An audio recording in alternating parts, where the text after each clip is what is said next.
welcome to the top 4 of the YugiTuber Grand Championship. In this match, we have PointyStarVio piloting Madolches going up against Joe Grizz and his Trap Tricks Fire Fist. And with us for this match, we have Nim Nim.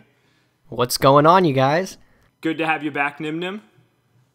It's great to be here. So we're looking at, okay, I got my ass handed to me by Joe when I played him in top 16. Gosh, that feels like forever ago. So I'm really curious to see how he performs against another Madolche deck. Well, I mean, I feel like, and you can probably back me up on this, that the Madolche deck is kind of at a disadvantage against this deck. It's not a pretty matchup. Absolutely. Like, if you guys watch my match, I had to play around a constant stream of back row the entire game, and it was just painful. Yeah, we see Team Avalanche adding that Trap Trick Chapel Nightmare off that Myrmelio, and it's going to be attacked into a Mirror Force.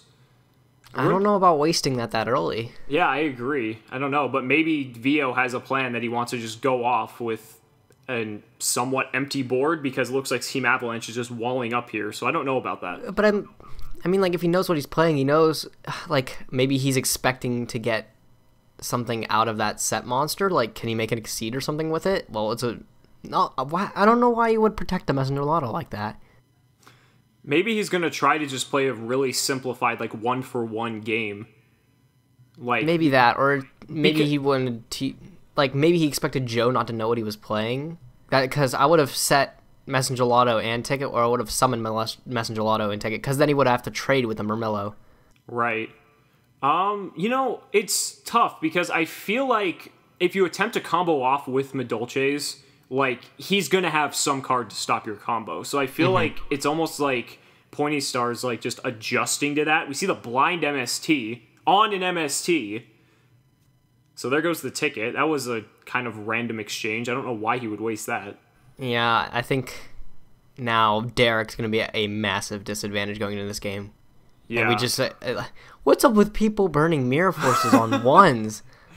Especially because, I mean, like you said, assuming they both know what their opponent's playing, which they should by this point, he could have saved the Mystical Space Typhoon for that Tenki that Team Avalanche just played. So yeah, and it also looked like Joe had that Tenki in his hand from like the beginning of the game too. So I don't know why you would trade a Mirror Force. I would have just taken the 16 and then blow it up next turn. Exactly, because now Pointy Star is going to take that 17 to the face, and then Team Avalanche is going to get another Tenki off of it. So that's really bad. Team Avalanche won a +2 on that exchange. Considering that Derek opened by setting a monster, if he has to probably top deck into another Madolche monster to actually do anything, because you're pretty much giving your opponent like the read that you don't have anything if you're just setting a monster. So Vio's going to Night Beam the Tenki, which I think is a good call, just preventing Team Avalanche from getting any more +1s, and then he's going to Regeki away the bear, and then set a card and pass. I don't think Derek has anything really. I think that Messenger Lotto was pretty much his only hope. And Team Avalanche with the Soul Charge. Oh, wow.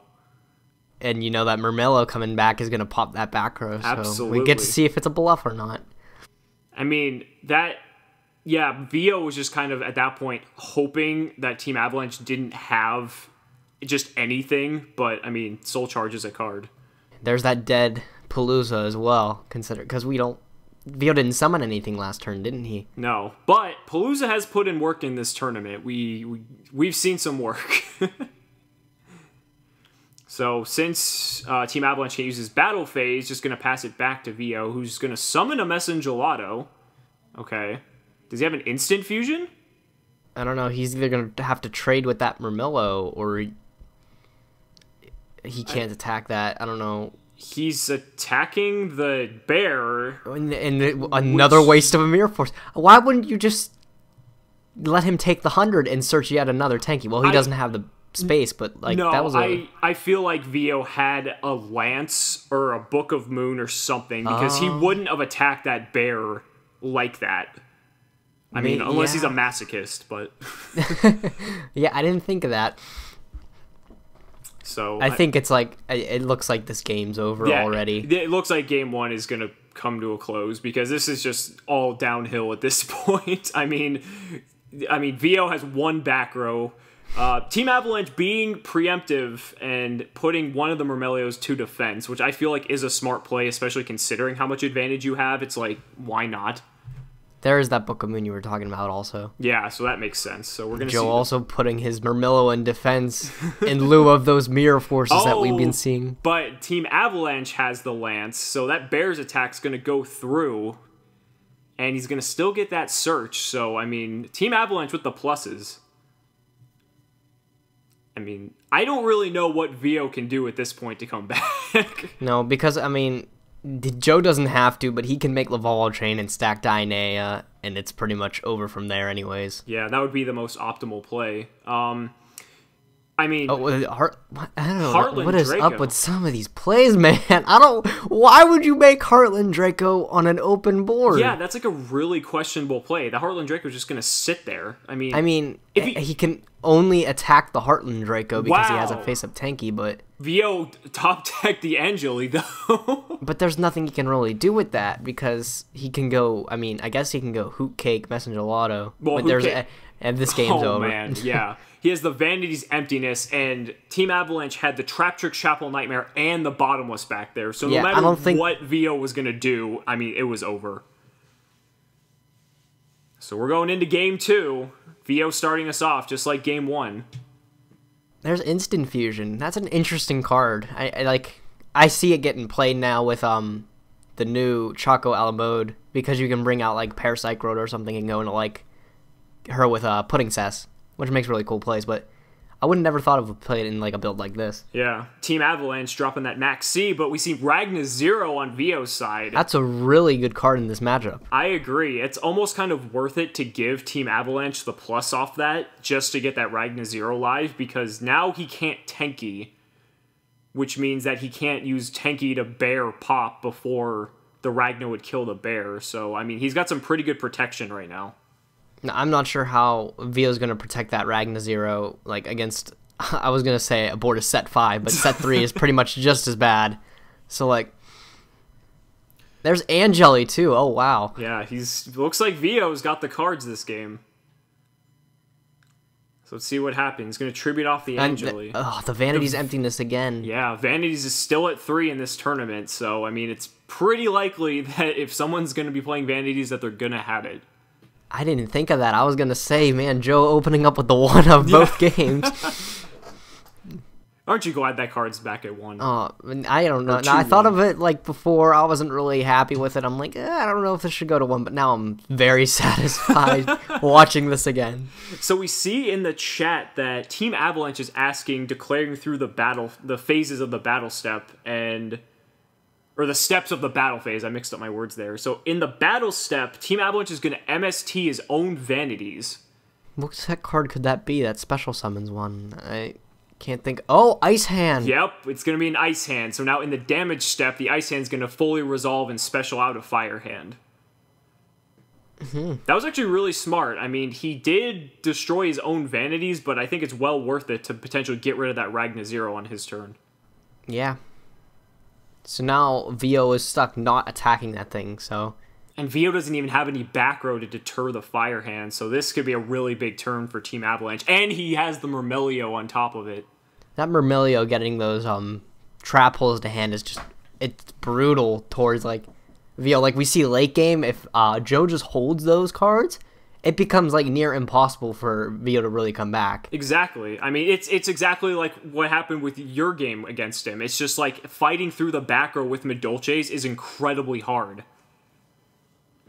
And I mean, it's like either you have the cards to manage it, or you just kind of have to keep draining your own advantage and try to hold the combo in hand until you can actually do it. And if you can't do it, you lose. You need something like Trap Stun or Royal Decree or like Malevolent Catastrophe or just some way to just clear that back row out. We all know about you and Royal Decree, Alex. It's too good. There's a Night Beam coming down, but I don't know, like, we've seen Vio get drained of so many cards already. It's just, I'm curious to see what else he has. But he has a Hoot Cake, actually. Yeah, so using that Night Beam on Trap Trick Chapel Nightmare could be really big here. But he has another Vanity's Emptiness. 2! Oh my god. That is rough. Now that's what I would have done there. I was thinking, like, to attack over the Ice Hand. I was hoping he wouldn't activate anything before that, but of course there goes Vanities anyways, so. Yeah, I mean, that was in... I mean, it's really good either way because Team Avalanche did stop the Hoot Cake, so it could have prevented Vio from going completely off. But at the same time, he lost his Ice Hand, but the Ice Hand wasn't going to get its effect anyway since Vio didn't have any back row. So it was like a really good exchange. Mm-hmm. And now that Imagine if he would have stopped another Angeli. That would have been brutal. And Team Avalanche has the Bear, so this is just going to be another +1. Actually, it's going to be +2 because he didn't tanky this turn, so... Yep, it's going to be just another uphill battle. Exactly, and with Vio with one card in hand, I mean, again, what can he really do at this point other than Regeki?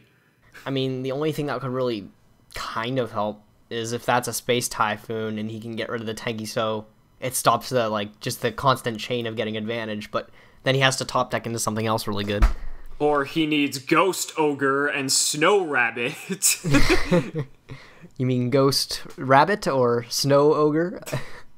Oh, is that what it is? I don't know. No, I don't know. It's like, it's Yuki Usagi. That's what it is. So we see Team Avalanche is going to search the tanky off the Bear, which is going to add him another Bear. And then I imagine, I mean, LC has some more back row. I don't know. Oh, he's going to overlay. I thought he was going to make another Heartland Draco for a second. He's going to make Daigusto Emerald. Okay, that's an interesting choice. Maybe he's trying to just get more cards just to have more back row since the back row's been doing him so much good. I guarantee at least 2 of those cards in his hand are back row. Though. You're going to guarantee at least 2? He still has the search off of the Mermillo he got like a while ago, doesn't he? I don't even think he ever said it. No, the Traptor Chapel Nightmare got Night Beamed. Oh, it did. Okay, I missed that. Yeah.